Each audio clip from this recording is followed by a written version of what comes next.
ঢাকার বুকে এমন একটা ঐতিহাসিক স্থাপনা আছে যেটা একসময় ছিল শহরের গর্ব। আমি এখন দাঁড়িয়ে আছি পুরান ঢাকার ঐতিহ্যবাহী নর্থ বুর্গ হল, যেটা আমরা সবাই লালকুঠি নামেই বেশি চিনি। এই ভবনটি অবস্থিত পুরান ঢাকার বুড়িগঙ্গা নদীর তীরে ওয়েস্টঘাট এলাকায়।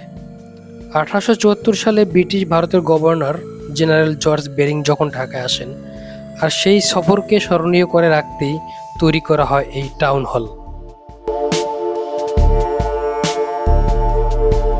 এই ভবনটির নির্মাণ কাজ শেষ হয় 1879 সালে, আর উদ্বোধন করা হয় 1880 সালের 25শে মে। এই ভবনটি তৈরি করতে সবচেয়ে বড় অবদান রাখেন ভাওয়াল রাজা রাজেন্দ্র নারায়ণ রায় চৌধুরী, যিনি 10,000 টাকা অনুদান করেছিলেন। তৎকালীন সময়ে এখানে হতো সভা, অনুষ্ঠান, নাটক।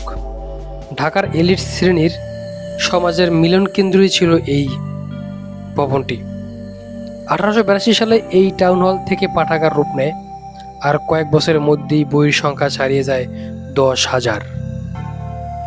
এই পাঠাগারটি আরও ইতিহাস ও গৌরবময় হয়ে ওঠে যখন 1926 সালে এখানে সংবর্ধনা দেওয়া হয় বিশ্বকবি রবীন্দ্রনাথ ঠাকুরকে।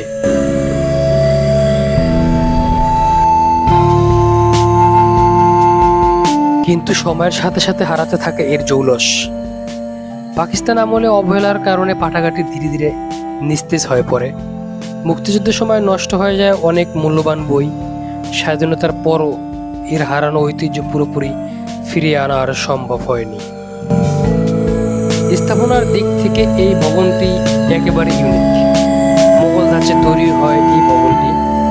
এর রয়েছে 4টি গম্বুজ, মিনার, দরজা ও বিশাল আকারের গম্বুজ। একসময় বুড়িগঙ্গা নদী থেকে এই লাল রঙের ভবনটি ছিল অসাধারণ দৃশ্য, যা সবাই এই ভবনটির নামকরণ করে লালকুঠি।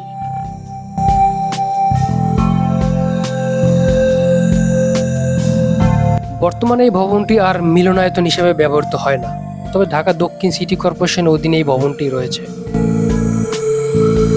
এই ছিল ঢাকার হারিয়ে যাওয়ার ঐতিহ্যের গল্প। আপনি কি মনে করেন এই ঐতিহাসিক স্থাপনা আরও ভালোভাবে সংরক্ষণ করা উচিত ছিল?